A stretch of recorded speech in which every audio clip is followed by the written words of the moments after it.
പുറപ്പെടാൻ സമയത്ത് അവസാനത്തെ പരിശോധന നടത്തുമ്പോൾ ഒരു വലിയ ഭരണി നിറച്ച് ഞണ്ടുണ്ട്. പക്ഷെ അതിന് മൂടി കാണാനില്ല. അപ്പം മെയിൻ മാനേജറോട് പണിക്കാർ പറഞ്ഞു, സാർ നമ്മളെ കപ്പൽ പോകാൻ നിൽക്കട്ടെ, ഇവിടെ ഒരു ഭരണി നിറയെ ഞണ്ടുണ്ട്, പക്ഷെ അതില് മൂടില്ല. ഒക്കെ ജീവുള്ള ഞണ്ടല്ലേ, അതിങ്ങനെ കർമ്മക്കാരി പോകൂലേ, അമേരിക്കയിൽ എത്തുമ്പോഴത്തേനും ഒറ്റ വാക്കുണ്ടാവോ.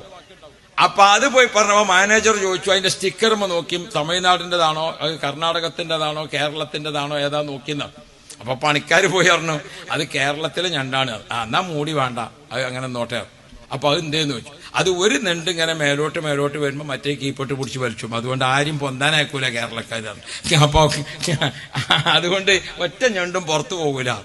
അതിങ്ങനെ ഒന്നിങ്ങനെ കുത്തിപ്പറിച്ച് ഇങ്ങനെ മേലോട്ട് വരുമ്പോ അതിന് രണ്ടാൾ പിടിച്ചത് ആക്കി വലിച്ചു. അപ്പൊ അതുകൊണ്ട് അതിന് മൂടി വേണമെന്നില്ല, കേരളത്തിലെ ഞണ്ടല്ലേ.